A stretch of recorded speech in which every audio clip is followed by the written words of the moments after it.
Hello friends, good morning, namaste. This is me Hemant Agrawal and once again I am here for you on my YouTube channel Maths on Class with some new problems of JEE main level. The problems have been taken from NTA app. We will solve these problems in this video. You can also try these problems by pausing the video. Before we start the solution, please like, share and subscribe my YouTube channel Maths on Class, and for notifications don't forget to press the bell icon. Subscribe my YouTube channel and press the bell icon. So friends, we start the solution. The first problem is seen on your screen. The problem is from definite integration. The problem is the value of integration 0 to pi e power mod cos x into sin x upon 1 plus e power cot x dx. Right? Let this integration be I. आपको इस definite integration की value calculate करनी है, कितनी होगी. तो देखिए, इसे सॉल्व करने के लिए let this is equation first. इसमें हम यूज़ करेंगे किंग प्रॉपर्टी. किंग प्रॉपर्टी क्या होती है, देखो लिख देते हैं. Integration a to b f x d x this equals to integration a to b f a plus b minus x d x. ठीक है, इस प्रॉपर्टी को इसमें हम यूज़ करेंगे. तो integration I this will be integration from 0 to pi. Here a plus b minus x जो value है वो कितनी होगी, 0 plus pi minus x means pi minus x. तो आपको इस फंक्शन में x की जगह पाई माइनस एक्स लिखना है. तो x की जगह पाई माइनस एक्स लिखेंगे तो ये बनेगा e power mod cos pi minus x. Cos pi minus x होगा माइनस कॉस एक्स, तो ये बनेगा mod of minus cos x. Mod of minus cos x होता है कॉस एक्स, तो e power mod cos x. Sine pi minus x बनेगा, ये sine x हो जाएगा. राइट, 1 प्लस ई पावर ये बनेगा कॉट पाई माइनस एक्स, ये होता है minus cot x d x. Right, अब इसको थोड़ा सा सिंप्लीफाई करते हैं. 0 टू पाई इसको लिखेंगे 1 अपॉन ई पावर कॉट एक्स. एलसीएम लेंगे नीचे, ई पावर कॉट एक्स आएगा तो एलसीएम ऊपर ट्रांसफर हो जाएगा.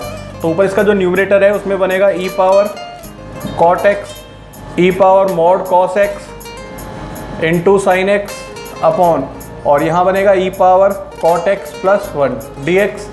इक्वेशन 2. आई होप आपको ये स्टेप समझ में आया होगा. अब किंग प्रॉपर्टी यूज़ करने के बाद जो आपके पास इंटीग्रेशन बनता है उसको पहले वाले इंटीग्रेशन में हमको ऐड करना होता है. तो फटाफट से इन दोनों इक्वेशंस को आप ऐड कर दीजिए. 1 plus 2 gives 2i equals to integration from 0 to pi. अब देखिए, दोनों को जब ऐड करेंगे तो दोनों का एलसीएम, दोनों का जो डिनोमिनेटर है वो सेम है, तो दोनों का एलसीएम आएगा e power 1 plus e power cot x. Right, अच्छा इस फंक्शन में ऐड करेंगे तो देखो e power mod cos x sine x ये दोनों में कॉमन है, तो इसको कॉमन लेके लिख देते हैं e power mod cos x into sine x. तो ऐड करेंगे तो यहाँ से तो आएगा 1 प्लस, और यहाँ से क्या आएगा e power cot x right d x. तो देखिए इससे कैंसिल आउट, तो इंटीग्रेशन क्या बना, I equals to 1/2 integration from 0 to pi e power mod cos x into sine x. अब एक सिंपल सा इंटीग्रेशन बन गया है. अब देखिए, इसको सॉल्व करने के लिए यहाँ भी हम एक प्रॉपर्टी यूज़ करेंगे.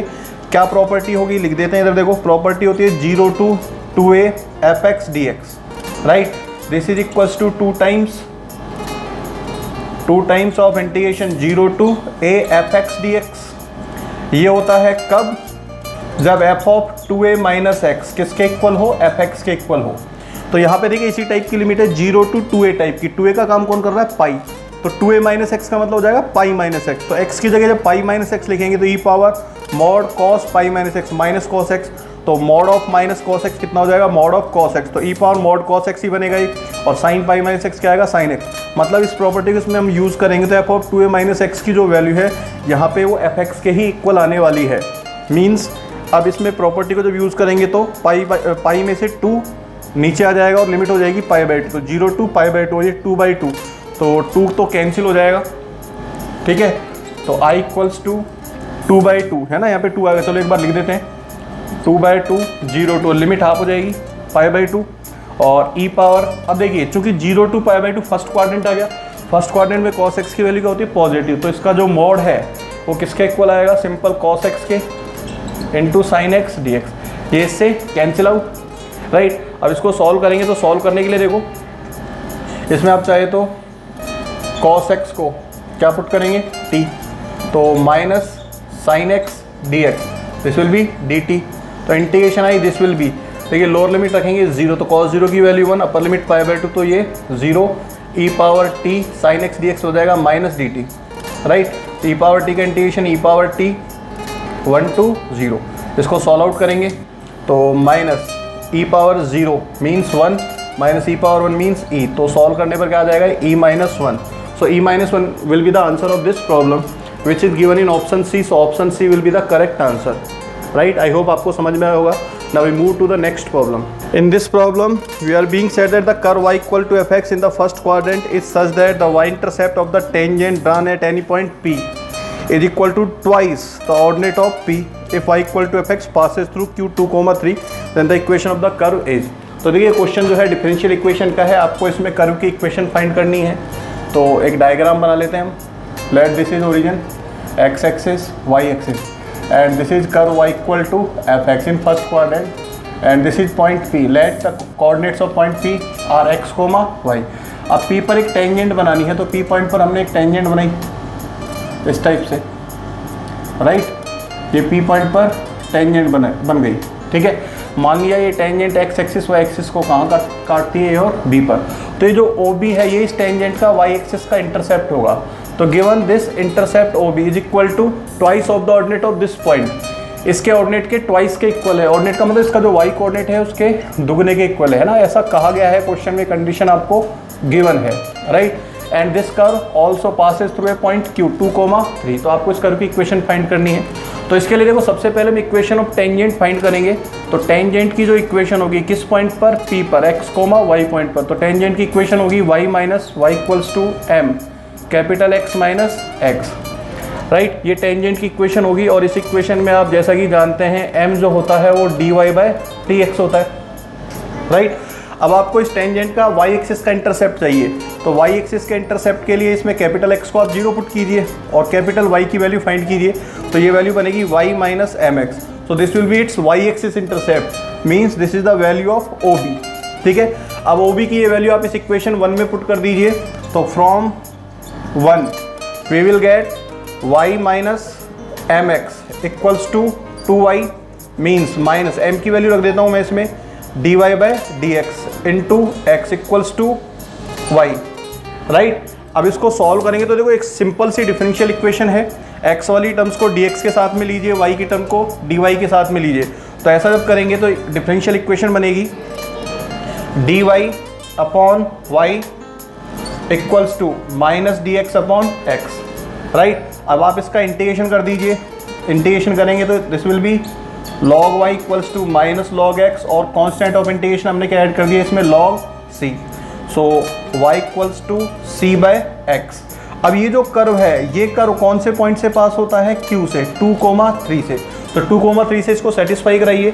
तो y की वैल्यू 3, c कांस्टेंट इसकी वैल्यू फाइंड करेंगे, x की वैल्यू 2, तो c will be 6। So y equals to 6/x means xy equals to 6।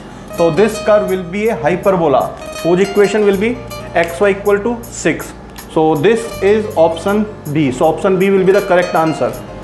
I hope आपको ये प्रॉब्लम समझ में आई होगी। Now we move to the next problem. In this problem we are being said that the line 2x plus 3y equals to 12 meets the coordinate axes at A and B respectively. The line through 5,5 perpendicular to AB meets the coordinate axes and the line AB at CDE respectively. If O is the origin then the area in square unit of the figure OCEB is equal to। इसमें आपको एक diagram बना के दिया हुआ है। तो देखिए प्रॉब्लम बहुत ही आसान है, इजी है। आप इसका एक डायग्राम बना लो जो आपको बना के दिया हुआ है। तो देखिए डायग्राम कुछ इस तरह से है।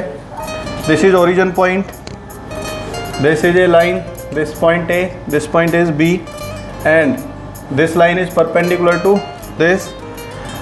This is E point which is 3,2. This is P point from where this line is passing 5,5.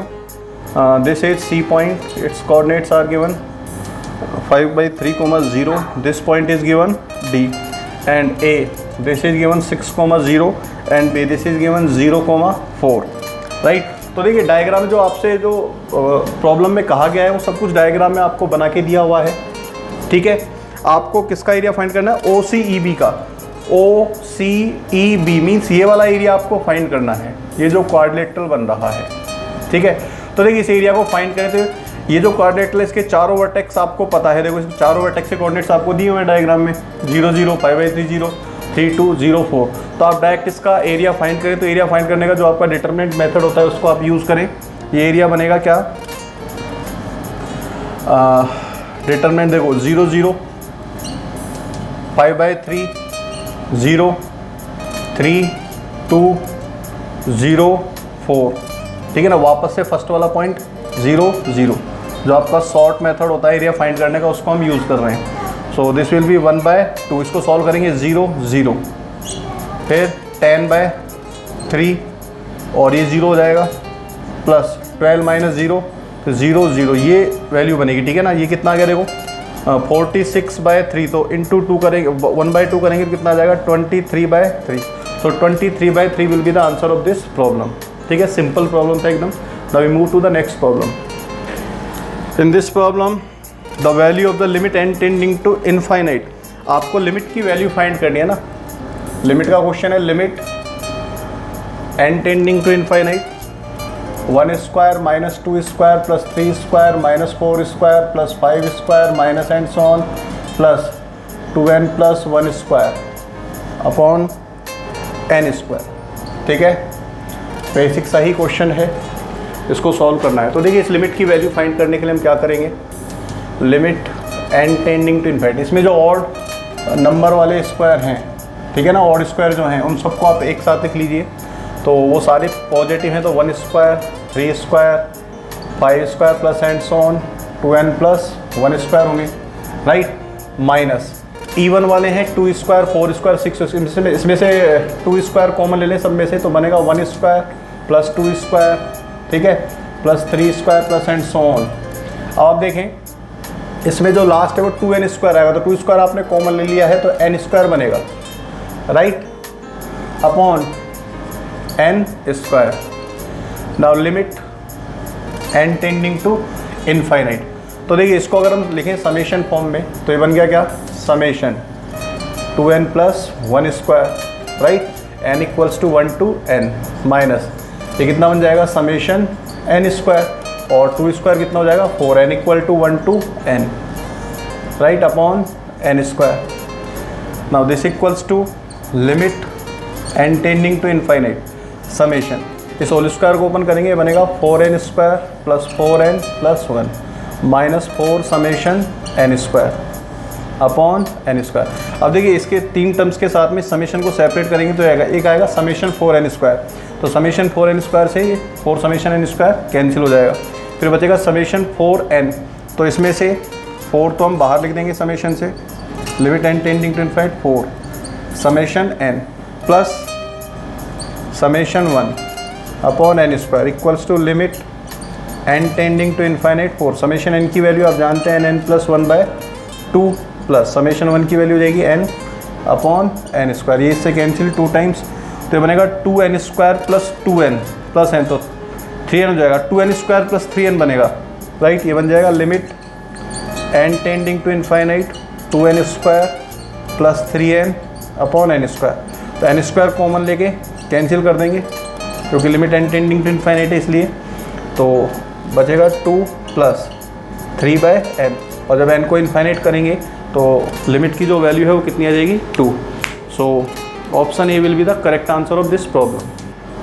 तो ये नेक्स्ट प्रॉब्लम में आपको एक फंक्शन f दिया हुआ है from r to r, f(x) equals to x square minus 2 upon x square plus 6, right, और यहाँ पे 6 है और यहाँ पे क्या है 2। तो आपको इस फंक्शन की इंजेक्टिविटी और सब्जेक्टिविटी पता करनी है। तो देखिए फंक्शन को देखते ही पता चलता है, चूंकि दोनों जगह एक्स स्क्वायर आ रहा है तो फंक्शन कैसा है, इवन फंक्शन है। फंक्शन कैसा है, इवन।